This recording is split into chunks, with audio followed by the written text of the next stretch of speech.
Alors salut à tous et surtout aux supporters du Barça du coup parce que cette vidéo là on va parler du Barça. Ça fait un petit moment que j'ai pas fait de vidéo, à un moment donné je faisais pas mal de vidéos là coup sur coup, là j'ai fait 2 vidéos en un mois et pas spécialement sur le Barça. Cette vidéo là du coup on va parler du Barça. Après c'est une chaîne libre, du coup je fais des vidéos un peu quand je veux sur n'importe quel sujet. Et là on va faire un point du coup sur la situation du Barça et un peu sur le match de Grenade à l'instant parce qu'il y a des choses à dire. Moi je fais surtout des vidéos quand il y a des choses à dire. Bon, on sait tous que la situation est pas au beau fixe au Barça parce que une humiliation encore face au Bayern, enfin un sévère 3-0, enfin sévère point de vue score, parce qu'il y aurait pu avoir pire, 4 ou 5-0. Ce qui est pire, c'est qu'on a surtout rien montré dans le jeu, etc.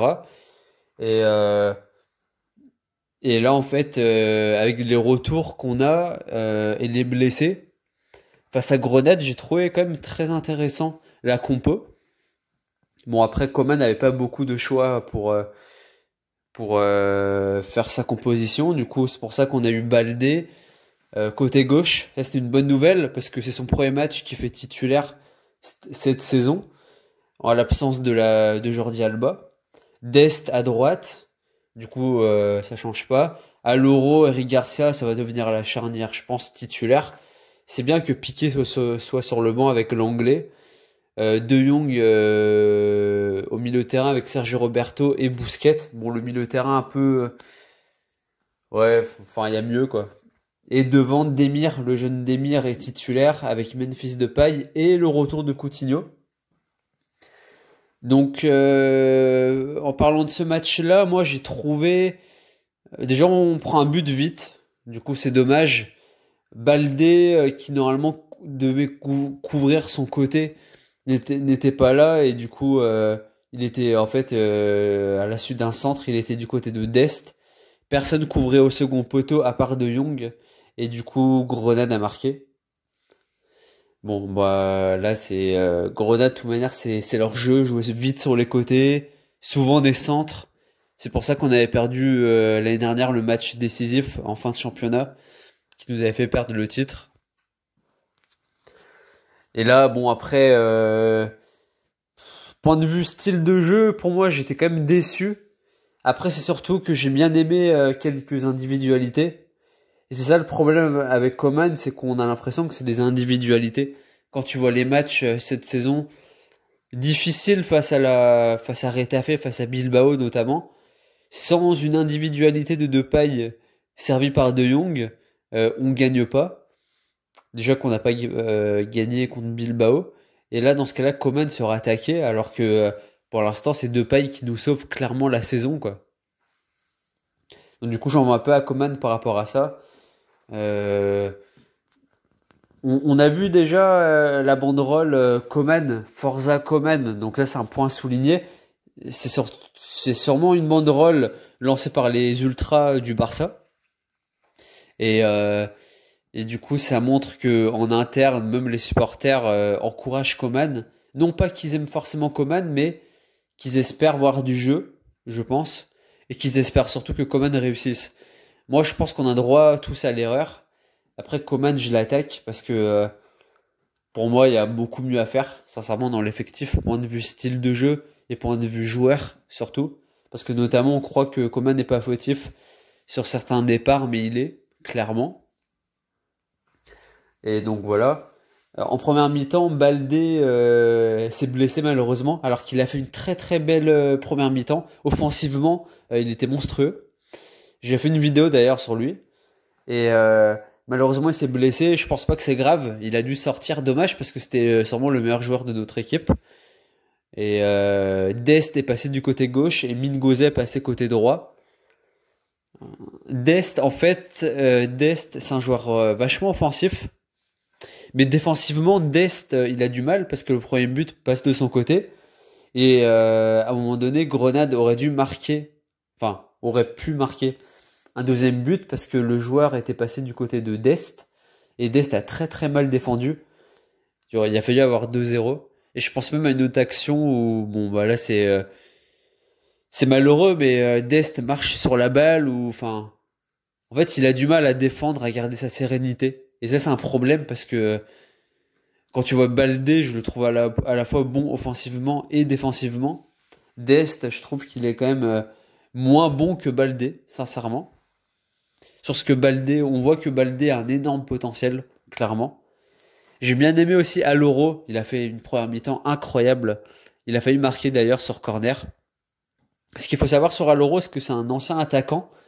Il y a 3-4 ans, en 17 matchs de saison, il avait mis, je crois, 70 buts. 70 buts. Il mettait un 4-5 buts en moyenne par saison. Et au final, il a choisi d'être défenseur central. On n'aurait même plus la ligne en pointe. Ça aurait pu. Et sinon, Bousquet, quand même, je l'ai trouvé... il a fait quelques interceptions normales, mais point de vue offensif, Bousquet laisse à désirer quand même, parce que souvent il faisait des transversales pour Dest notamment. Il arrivait pas, il faisait des mauvaises passes en fait. Du coup, on perdait des balles et on perdait une possession cruciale. Après, De Jong, je l'ai trouvé quand même assez bon. Demir, il a fait des trucs quand même. Après, Demir est mal utilisé, je trouve, dans ce match. J'espère que Coman pourra rectifier ça parce que ça pose problème. Et enfin, on voit bien que quand Depay est pas en forme, l'équipe est pas en forme non plus. Et qu'on n'est pas sauvé par un tir parce qu'en première mi-temps, à part à l'Euro et la barre de Sergio Roberto, on n'a pas fait tant que ça de tirs. Coutinho, pour le retour de Coutinho, il essaie de faire plein de dribbles où il a pas trop réussi. Coutinho, on l'a pas trop vu. Comme Depay, en fait. Donc, sincèrement, il faudra trouver un équilibre parce que je trouve qu'on a quand même du potentiel avec Dest et Baldé. Et la défense, elle est quand même prometteuse. Et les 4 là, pour moi, ça pourrait être les 4 titulaires à l'avenir. Voire dès maintenant.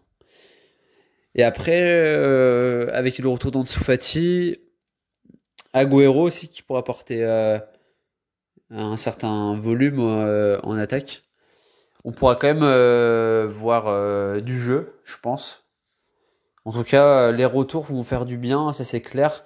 Et pour moi, avec le retour, si le jeu s'améliore pas et les résultats avec, Coman sera clairement fautif. Après, oui, c'est sûr, par rapport Coman, je pense qu'il est déjà fautif parce que c'est pas une excuse d'avoir un groupe soi-disant aussi faible et ne pas produire du tout de jeu. On a quand même un effectif meilleur que Grenade.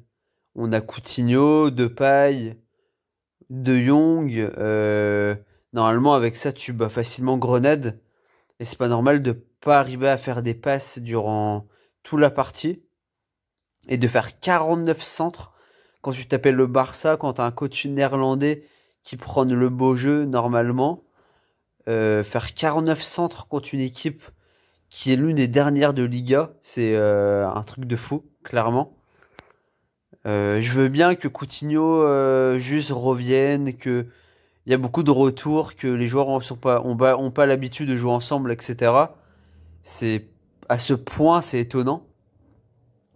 Et surtout, tu fais rentrer Luc de Jong pour apporter normalement un peu comme Giroud, attirer vers lui un attaquant. Mais en fait, moi, je pensais que c'était ça quand Luc de Jong allait rentrer. Mais Luc de Jong est rentré pour marquer de la tête.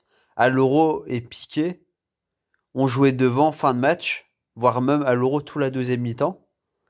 Euh, ils ont joué devant pour marquer, quoi. Parce qu'à part ça, on pouvait pas marquer sinon. Heureusement qu'il y a l'Euro qui a fait un énorme match à marquer parce que s'il y aura une passe décisive de Demir, donc c'est bien pour Demir. Mais bon, après le match, là, ça parle déjà de Coman out. Je pense que le match jeudi face à Cadix sera crucial. Et le week-end prochain qu'on l'Eventé aussi, parce que si Coman reste après ces 2 matchs-là, on joue Benfica, l'Atlético Madrid et le Real Madrid dans les 10 jours qui suivront. Et je pense que ça serait foutu, quoi. Avec Coman et la qualité de jeu qu'on a. Ça serait pas mal un Ten Hag. Il a annoncé, mais Ten Hag, Il a dit qu'il voulait rester à l'Ajax. Après, je sais pas, ça parle de beaucoup d'entraîneurs, Conte, euh, même Joachim Löw, Pierre Löw, des entraîneurs que j'ai pas envie d'avoir. Après, ça parle de Xavi, ça c'est une bonne nouvelle. Si Xavi viendrait maintenant, il aura pas de pression. Après, ça serait reprendre le Barça, euh, et directement jouer l'Atlético et le Real Madrid dans les premiers matchs. Ce serait un peu compliqué. Mais d'un côté, je pense que c'est pas vraiment les résultats qu'on attend, limite imminent. C'est reconstruire avec les jeunes qu'on a déjà une qualité de jeu et après essayer de voir pour le résultat quoi. Mais je pense que sincèrement sur le court terme c'est le style de jeu avant les résultats. Je pense que c'est ça le mieux. En tout cas Coman il commence à diviser tout le monde et je peux le comprendre moi qui voulais qu'il fasse une deuxième saison. J'ai vraiment voulu parce que je pensais que l'année dernière il avait un énorme impact. Mais je me dis qu'au final, il était quand même assez fautif sur la Liga. Et que, voilà, j'ai voulu lui laisser une seconde chance, mais il est fautif quand même, quoi. On doit mieux faire, quoi. C'est ça le truc.